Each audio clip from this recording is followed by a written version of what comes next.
আউযু বিল্লাহি মিনাশ শাইতানির রাজিম বিসমিল্লাহির রহমানির রহিম।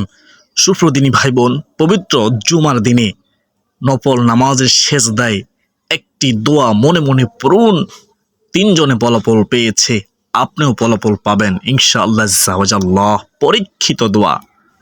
ওই নারী পুরুষ কতই না ভাগ্যবান, ভাগ্যবতী নারী পুরুষ, যে নারী পুরুষ জুমার রাতে অথবা পবিত্র জুমার দিনে এই বিশেষ 2 রাকাত নফল নামাজের সেজদায় এই একটি দোয়া পড়ে আল্লাহর কাছে সাহায্য চায়।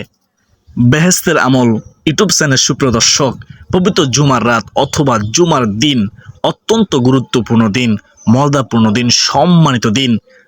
ওই দিনে অথবা রাতে আল্লাহর রহমত দরজা খোলা থাকে, তাই সুবর্ণ সুযোগ হাতছাড়া করবেন না ইনশাআল্লাহ। শয়তান ধোঁকায় পড়ে হাতছাড়া করবেন না। যদি বিশ্বাস রেখে পবিত্র জুমার রাতে যদি সুযোগ হয় অথবা জুমার দিনে যদি সুযোগ হয় নফল নামাজের সেজদায় এই দোয়াটি পড়ে সাহায্য চান, যা চাইবেন তাই পাবেন ইনশাআল্লাহ, বিন্দুমাত্র সন্দেহ নেই। কারণ রাসূলুল্লাহ সাল্লাল্লাহু আলাইহি ওয়াসাল্লাম বলেছেন, প্রিয় দিন মুসলমান ভাই বোনেরা, সেজদার মধ্যে চোখের পানি ছেড়ে দিয়ে যারা বিপদে আছেন, কষ্টে আছেন, হতাশা আছেন, দুশ্চিন্তায় পেরেশানিতে আছেন, তারা সাহায্য চান, আল্লাহ রাব্বুল আলামিন আপনার দুঃখ কষ্ট পেরেশানি হতাশা দূর করে দেবেন ইনশাআল্লাহ। যারা অভয় আছেন, ঋণগ্রস্ততায় পড়ে আছেন, খুব কষ্টে আছেন, তারা আল্লাহ তাআলার কাছে সেজদার মধ্যে সাহায্য চান, আল্লাহ রাব্বুল আলামিন আপনার অভাব অনটন দূর করে দিবেন, রিজিকের মধ্যে বরকত দিবেন, ঋণ পরিশোধ করার তৌফিক দিবেন। আপনি কল্পনা করতে পারবেন না কোথায় থেকে রিজিক আসতেছে ইনশাআল্লাহ। যাদের সন্তানের প্রয়োজন, সেজদার মধ্যে সন্তান চান, আল্লাহ তাআলা সন্তান দান করবেন। যার যা প্রয়োজন আপনারা আল্লাহ তাআলার কাছে এই বিশেষ 2 রাকাত নফল নামাজের সেজদায় জুমার দিনে আল্লাহ তাআলার কাছে সাহায্য চান, অবশ্যই আল্লাহ তাআলা আপনাদেরকে সাহায্য করবেন, আপনাদের খালিয়াতে ফিরিয়ে দিবেন ইনশাআল্লাহ। বেহেশতের আমল ইউটিউব চ্যানেল সুপ্রদর্শক, মূল আলোচনা যাওয়ার পূর্বে চলুন একটু প্রার্থনা করে নেই। কার্য কখন কবুল হবে হয়তো যায় না। হে মহান দয়ালুর প্রেমময় আল্লাহ, আপনি নবীজির উসিলায় আমাদের সকলের মনের আশা পূরণ করুন, আমাদের সকলের অভাব অনটন দূর করুন, দুঃখ কষ্ট হতাশা দূর করুন। সকলে বলি আল্লাহুম্মা আমিন। তো প্রিয় দিনী ভাই ও বোন, চলুন আমরা বিস্তারিত জেনে নেই। পবিত্র জুমার রাত ও দিন অনেক গুরুত্বপূর্ণ দিন, গুরুত্বপূর্ণ সময়, সম্মানিত দিন, মর্যাদাপূর্ণ দিন। মহান আল্লাহ তাআলা অসংখ্য বান্দাবান্দীকে এই জুমার দিনে ক্ষমা করে দেয়, মাফ করে দেয়। অসংখ্য বান্দাবান্দির দোয়া কবুল করেন, অসংখ্য বান্দাবান্দির বিপদ আপদ দূর করেন, সকলে হাজত পূরণ করেন। বলুন সুবহানাল্লাহ। জুমার দিন অত্যন্ত দামি দিন, এই দিনে মারা গেলে কবর আযাব মাফ হয়ে যায়। জুমার দিন গরিবের জন্য হজের দিন। বলুন সুবহানাল্লাহ। বেহেশতের আমল ইউটিউব চ্যানেল সুপ্রদর্শক, তো আপনারা এখন কষ্ট করে শুনুন কিভাবে পবিত্র জুমার রাতে যদি সুযোগ হয় জুমার রাতে কীভাবে আমলটি করবেন, এবং যদি সুযোগ না হয় তাহলে দিনে জুমার দিনে কিভাবে আমলটি করবেন। মনোযোগ দিয়ে শুনুন ইনশাআল্লাহ। আমি গুনাহগার আপনাদেরকে খুব সহজে বুঝিয়ে দেব, ধৈর্য সহকারে শুনে থাকবেন, শয়তান ধোঁকায় পড়বেন না। শয়তান আপনাকে শুনতে দেবে না, কারণ শয়তান জানে এই আলোচনা শুনলে আপনি আমলটি শিখবেন, আমলটি করবেন। তাই শয়তান আপনাকে বলে কৌশলে আলোচনা থেকে গাফিল করে দেবে। আপনি ধৈর্য সহকারে শয়তান ধোঁকা না পড়ে শেষ পর্যন্ত শুনতে থাকুন। সুপ্রদর্শক, পবিত্র জুমার রাতে যদি সুযোগ হয় কখন আমলটি করবেন, কিভাবে করবেন শুনুন। পবিত্র জুমার রাতে আপনি চাইলে যে কোনো সময় আমলটি করতে পারেন। মাগরিবের নামাজের পরে করতে পারেন, অথবা জুমার রাতে এশার নামাজের পরে করতে পারেন, অথবা জুমার রাতে ঘুমানোর পূর্বে আমলটি করতে পারেন। যদি তখন না করতে পারেন, অথবা আপনি তাহাজ্জুদ নামাজের সময়ও পবিত্র জুমার রাতে আমলটি করতে পারেন। মূল কথা হলো জুমার রাতে যখনই সময় পাবেন তখন আপনি আমলটি করতে পারবেন, নির্দিষ্ট কোনো সময় নেই। আশা করি বুঝতে পেরেছেন। সুপ্রদর্শক, এখন শুনুন জুমার দিনে কখন আমলটি করবেন। রাতে করতে না পারলে দিনে করবেন। দিনে কখন করবেন মনে রাখবেন, নামাজের 3টি নিষিদ্ধ সময় আছে। এই 3টি নিষিদ্ধ সময় ছাড়া আপনি যে কোনো সময়ে পবিত্র জুমার দিনে, সম্মানিত দিনে আপনি এই আমল করতে পারবেন। 3টি নিষিদ্ধ সময় কি সংখ্যা বলতেছি, খেয়াল করুন। 1 নম্বর হচ্ছে সূর্য যখন উদিত হয় তখন এই আমল করতে পারবেন না। 2 নম্বরে সূর্য যখন একেবারে মাথা পাও চলে আসে তখন এই আমলটি করতে পারবেন না। 3 নম্বরে সূর্য যখন অস্তমিত যায় তখন এই আমলটি করতে পারবেন না। এই 3টি নিষিদ্ধ সময় ছাড়া আপনি বাকি যে কোনো সময়ে এই আমলটি করতে পারবেন ইনশাআল্লাহ। আশা করি সকলে বুঝতে পেরেছেন 3টি নিষিদ্ধ সময় কি, ওই সময় ছাড়া আপনি আমল করার চেষ্টা করবেন ইনশাআল্লাহ। বেহেশতের আমল ইউটিউব চ্যানেল সুপ্রদর্শক, আমরা যে 2 রাকাত নামাজ পড়ব সেটি কোন নামাজ? সেই পবিত্র নামাজ হলো সলাতুল হাজত নামাজ। এই বিশেষ 2 রাকাত নামাজ হচ্ছে মনে ইচ্ছা তামান্না আশা পূরণের নামাজ, যে নামাজ স্বয়ং রাসূলুল্লাহ সাল্লাল্লাহু আলাইহি ওয়াসাল্লাম পড়েছেন, যে নামাজ সাহাবায়ে কেরামগণ পড়েছেন, যে নামাজ পড়ার জন্য আমাদেরকে হাদিসের মাধ্যমে উৎসাহিত করেছেন। রাসূলুল্লাহ সাল্লাল্লাহু আলাইহি ওয়াসাল্লামের যখন বিশেষ কিছু প্রয়োজন হতো, বিপদে পড়তো, বেশি উদ্দেশ্য থাকতো, তখন উত্তম রুজু করে নামাজের মাধ্যমে মহান আল্লাহ রাব্বুল আলামিনের কাছে সাহায্য চাইতেন, আল্লাহ তাআলার কাছে দোয়া করতেন নামাজের মাধ্যমে। আর আল্লাহ তাআলাও নামাজের মাধ্যমে দোয়া করার জন্য বলেছেন কোরআনের মাধ্যমে, ওয়াসতাঈনু বিস-সাবরি ওয়াস-সালাহ ইন্নাল্লাহা মা'আস-সাবিরিন। ও আমার বান্দা বান্দীরা রে, তোমরা নামাজের মাধ্যমে, ধৈর্যের মাধ্যমে আমি রবের কাছে সাহায্য চাও, নিশ্চয় আমি আল্লাহ ধৈর্যশীলদের সাথে আছি। বলুন সুবহানাল্লাহ। তাই তোমরা নামাজের মাধ্যমে সাহায্য চাইব পবিত্র জুমার দিনে ইনশাআল্লাহ। এই 2 রাকাত সলাতুল হাজত নামাজের নিয়ত কি? মনে রাখবেন, নিয়ত অর্থ সংকল্প করা, ইচ্ছা করা। নিয়ত আরবি শব্দ। নিয়ত আপনি মুখে করলেও হবে অথবা অন্তরে সংকল্প করলেও হবে। নিয়ত আরবিতে করতে হবে এমন বাধ্যবাধকতা নেই, সহজে বাংলাতে নিয়ত করবেন। শুনুন, এভাবে নিয়ত করবেন, আমি আল্লাহ তাআলাকে সন্তুষ্টি করার জন্য 2 রাকাত সলাতুল হাজত নামাজ পড়ার নিয়ত করলাম। আল্লাহু আকবার। আমি আবার নিয়তটি বলতেছি, খেয়াল করুন। আমি আল্লাহ তাআলাকে সন্তুষ্টি করার জন্য 2 রাকাত সলাতুল হাজত নামাজ পড়ার নিয়ত করলাম। আল্লাহু আকবার। এভাবে সহজে নিয়ত করে আপনারা 2 রাকাত সলাতুল হাজত নামাজ পড়ে নেবেন ইনশাআল্লাহ। প্রিয় দর্শক, সলাতুল হাজত নামাজের জন্য নির্দিষ্ট কোনো সূরা আছে কি? সলাতুল হাজত নামাজের জন্য নির্দিষ্ট কোনো সূরা নেই। আপনি যে কোনো সূরা দিয়ে এই 2 রাকাত সলাতুল হাজত নামাজ মনে ইচ্ছা তামান্না আশা পূরণের নামাজ পড়তে পারবেন।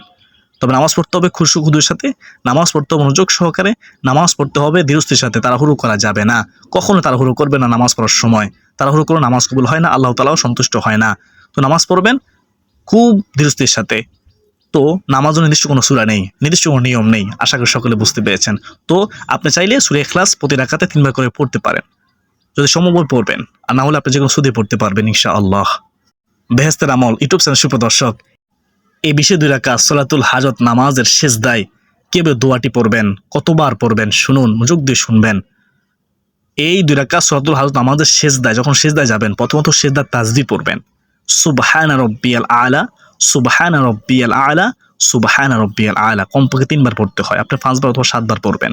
বেজর সংখ্যা আর বেশিও পড়তে পারেন, বেশিক্ষণ সেজদা থাকবেন। তো তারপরে আপনারা এই ইসমে আজমটি, এই দোয়াটি, যে দোয়াটি সম্পর্কে নবীজি সুসংবাদ দিয়েছেন, যে দোয়াটি পড়লে রাসূল সাল্লাল্লাহু আলাইহি ওয়াসাল্লাম নিশ্চিত বলেছেন দোয়া কবুল হবে, সে দোয়াটি হচ্ছে ইয়া জাল জালালি ওয়াল ইকরাম। এই দোয়াটি আপনারা সেজদার মধ্যে পড়বেন 3 বার। দোয়াটি কি? দোয়াটি হলো ইয়া জাল জালালি ওয়াল ইকরাম, ইয়া জাল জালালি ওয়াল ইকরাম, ইয়া জাল জালালি ওয়াল ইকরাম। বিশ্বাস রেখে পড়বেন যে আমার আল্লাহ আমার দোয়া কবুল করবেন, কারণ নবীজি সাল্লাল্লাহু আলাইহি ওয়াসাল্লাম বলেছেন। এক সাহাবী ইয়া জাল জালালি ওয়াল ইকরাম পড়তেছে, তখন রাসূলুল্লাহ সাল্লাল্লাহু আলাইহি ওয়াসাল্লাম পাশ দিয়ে যাচ্ছেন। তখন ওই সাহাবীকে বলল, তুমি এখন আল্লাহ তাআলার কাছে চাও, মহান আল্লাহ রাব্বুল আলামিন তোমার দোয়া কবুল করবেন, মন উজাড় করে চাও, মনে আশা পূর্ণ করবেন। বলুন সুবহানাল্লাহ।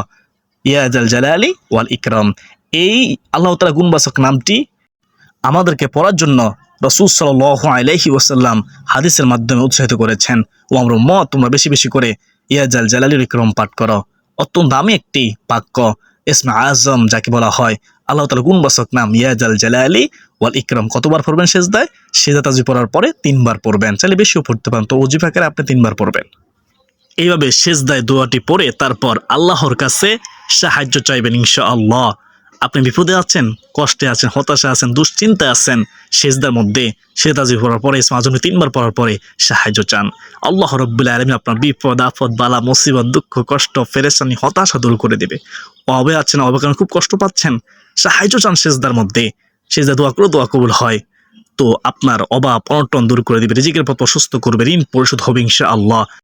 আপনারা যারা ঋণগ্রস্ত আছেন এই দোয়াটি পড়তে পারেন। এই দোয়াটি পড়লে পাহাড় সম্পূর্ণ ঋণ থাকলেও ঋণ পরিশোধ করার জিম্মাদার সঙ্গে আল্লাহ তাআলা হবেন। হাদিসের মধ্যে আছে, আল্লাহুম্মা কফিনি বিহালালিকা আন হারামিকা ওয়া আগনিনি বিফাদলিকা আম্মান সিওয়াক। এই দোয়াটি না পড়লে কোনো সমস্যা নেই, আপনি নিজের বাসায় দোয়া করতে পারেন। তো যাদের সন্তান হচ্ছে না, সেজদার মধ্যে রব্বি হাবলি মিনাস সালিহিন পড়বেন। প্রথমত সেজদা তাসবিহ পড়বেন, তারপর ইসমে আজম নিতে পড়বেন, তারপর এটা পড়বেন, আল্লাহ রাব্বুল আলামিন সলিহিন একটা সন্তান দান করবেন। যাদের মেধা শক্তি কম, স্মরণ শক্তি কম, তারা সেজদার মধ্যে দোয়াটি পড়তে পারেন, রব্বি জিদনি ইলমা রব্বি ইশরাহ লি সাদরি ওয়া ইয়াসসির লি আমরি ওয়াহলুল উকদাতাম মিন লিসানি ইয়াফকাহু কওলি। এভাবে জ্ঞান বৃদ্ধির জন্য দোয়া করতে পারেন। আল্লাহ তাআলার কাছে সাহায্য চান সেজদার মধ্যে বিশ্বাস রেখে। আপনি সেজদা দিয়েছেন কোথায়? কার্পেটের মধ্যে, মুসল্লার মধ্যে? না, আপনি সেজদা দিয়েছেন আল্লাহ রাব্বুল আলামিনের কুদরতি কদমে। ওই সময় দোয়া করলে দোয়া কবুল হয়। অবশ্যই বিশ্বাস রেখে আপনার সেজদার মধ্যে দোয়া করবেন প্রিয় মুসলমান ভাই বোনেরা। তো এই নিয়মে 2 রাকাত সলাতুল হাজত নামাজ পড়ার পর কি করবেন শুনুন। 100 বার আস্তাগফিরুল্লাহ আস্তাগফিরুল্লাহ আস্তাগফিরুল্লাহ পড়বেন, মনোযোগ সহকারে পড়বেন। মনে রাখবেন ইস্তিগফার করলে আল্লাহ ওয়াদা করেছেন আপনাকে রিজিক দিবেন। ইস্তিগফার পড়লে আল্লাহ ওয়াদা করেছেন আপনাকে সন্তান দান করবেন সন্তানের প্রয়োজন হলে। ইস্তিগফার পড়লে আল্লাহ ওয়াদা করেছেন আপনাকে ক্ষমা করে দিবেন। মনে রাখবেন ইস্তিগফার এত দামি আমল যে আল্লাহ রাসূল সাল্লাল্লাহু আলাইহি ওয়াসাল্লাম বলেছেন আপনার সকল পেরেশানি দূর করে দিবেন আল্লাহ তাআলা। গায়বী সাহায্য আপনি পাবেন, জীবনের গুনাহ মাফ হবে, অসংখ্য উপকারিতা রয়েছে ইস্তিগফারের। তো ইস্তিগফার পড়বেন গুনাহের কথা স্মরণ করে আল্লাহকে খুশি করার জন্য। মনোযোগ সহকারে 100 বার তাড়াহুড়ো করবেন না। আস্তাগফিরুল্লাহ আস্তাগফিরুল্লাহ আস্তাগফিরুল্লাহ। তো তারপরে 100 বার দুরূদ শরীফ পড়বেন সাল্লাল্লাহু আলাইহি ওয়াসাল্লাম। মনোযোগ সহকারে পড়বেন, মহব্বতের সাথে পড়বেন। মনে রাখবেন দুরূদ শরীফ না পড়লে আপনার আমল ঝুলন্ত অবস্থায় থাকবে যতক্ষণ আপনি দুরূদ শরীফ না পড়বেন। তো আমাদের প্রত্যেক হবে মহব্বতের সাথে, সম্মানের সাথে, নবীজির প্রেম ভালোবাসা অন্তর রেখে দুরূদ শরীফ পাঠ করা। কতবার পড়বেন? 100 বার পড়বেন। সাল্লাল্লাহু আলাইহি ওয়াসাল্লাম সাল্লাল্লাহু আলাইহি ওয়াসাল্লাম সাল্লাল্লাহু আলাইহি ওয়াসাল্লাম। তারপর আবারও ইসমে আজমটি পড়বেন 3 বার ইনশাআল্লাহ। ইয়া জাল জালালি ওয়াল ইকরাম, ইয়া দাল জালালি ওয়াল ইকরাম, ইয়া দাল জালালি ওয়াল ইকরাম। তারপর প্রিয় দর্শক 2 হাত প্রসারিত করে চোখের পানি ছেড়ে দিয়ে মুনাজাত করবেন ইনশাআল্লাহ। আল্লাহ তাআলার কাছে সাহায্য চাইবেন। যদি চাওয়ার মতো চাইতে পারেন অবশ্যই আল্লাহ রাব্বুল আলামিন আপনার সমস্ত চাওয়া পূর্ণ করবে। আপনার দোয়া কবুল করবে, মনে আশা পূর্ণ করবে, আপনার দুঃখ কষ্ট পেরেশানি হতাশা দূর করে দেবে, আপনার অভাব দূর করে দেবে, সন্তানের প্রয়োজন হলে সন্তান দেবে। চাওয়ার মতো চাইতে হবে, চোখের পানি ছেড়ে দিয়ে মনোযোগ সহকারে চাইবেন, মনে বড় আশা নিয়ে চাইবেন, বিশ্বাস রাখবেন যেমন আল্লাহ আমার দোয়া কবুল করবেন। কারণ নবীজি সাল্লাল্লাহু আলাইহি ওয়াসাল্লাম বলেছেন সেজদায় দোয়া করে দোয়া কবুল হয়। কেননা রাসূলুল্লাহ সাল্লাল্লাহু আলাইহি ওয়াসাল্লাম বলেছেন ইসমে আজম পড়ে দোয়া করে দোয়া কবুল হয়। আমি জুমার দিনে দোয়া করেছি, আমার আল্লাহ অবশ্যই আমার দোয়া কবুল করবেন। বিশ্বাস রেখে আশা নিয়ে দোয়া করবেন ইনশাআল্লাহ চোখের পানি ছেড়ে দিয়ে। প্রিয় দর্শক, এই আমলটি কবুল হওয়ার শর্ত কি? এই আমলটি কবুল হওয়ার শর্ত হলো হারাম থেকে বেঁচে থাকা, হালাল খাদ্য গ্রহণ করা। অবশ্যই হারাম থেকে বেঁচে থাকতে হবে, হালাল খাদ্য গ্রহণ করতে হবে। যদি আপনি চান আপনার আমল কবুল হোক, দোয়া কবুল হোক, ইবাদত কবুল হোক, হারাম ভক্ষণকারী শরীর কখনো জান্নাতে যাবে না। লা তাদখুলুল জান্নাতা জাসাদুন গুযিয়া বিল হারাম, নাউযুবিল্লাহি মিন যালিক। তো অবশ্যই হারাম থেকে বেঁচে থাকতেই হবে। বেহেশতের আমল ইউটিউব চ্যানেল সুপ্রিয় দর্শক, আমলটি কতদিন করতে হবে? আমলটি আপনি চাইলে প্রতিদিন করতে পারেন, প্রতি সপ্তাহে সোমবার করতে পারেন অথবা বৃহস্পতিবার করতে পারেন। যদি সোমবার না করতে পারেন, বৃহস্পতিবার নাও করতে পারেন, আপনি কমপক্ষে প্রতি সপ্তাহে একদিন পবিত্র জুমার দিন অথবা রাতে এই নিয়মে এভাবে আমলটি করার চেষ্টা করবেন ইনশাআল্লাহ। বেহেশতের আমল ইউটিউব চ্যানেল সুপ্রিয় দর্শক, আজকের ভিডিওটি যারা শেষ পর্যন্ত দেখেছেন শুনেছেন সকল আল্লাহ তাআলার শুকর আদায় করুন। সকলে কমেন্টে লিখুন আলহামদুলিল্লাহ, সমস্ত প্রশংসা আল্লাহ তাআলার জন্য। আর আমি মনে করি যেহেতু আজকের ভিডিওটি অনেক গুরুত্বপূর্ণ ছিল তাই ভিডিওটি অবশ্যই শেয়ার করে দিবেন ইনশাআল্লাহ। আপনি কল্পনা করতে পারবেন না আপনার একটি মতো শেয়ার কতজন মানুষ এই আমল করার সুযোগ পাবে, আপনার সাওয়ার ভাগীদার হবেন ইনশাআল্লাহ। আসুন এ পর্যন্ত সকলের সুস্বাস্থ্য কামনা করে বিদায় নিচ্ছি। ওয়া মা আলাইনা ইল্লাল বালাগ। আসসালামু আলাইকুম ওয়া রাহমাতুল্লাহি ওয়া বারাকাতুহু।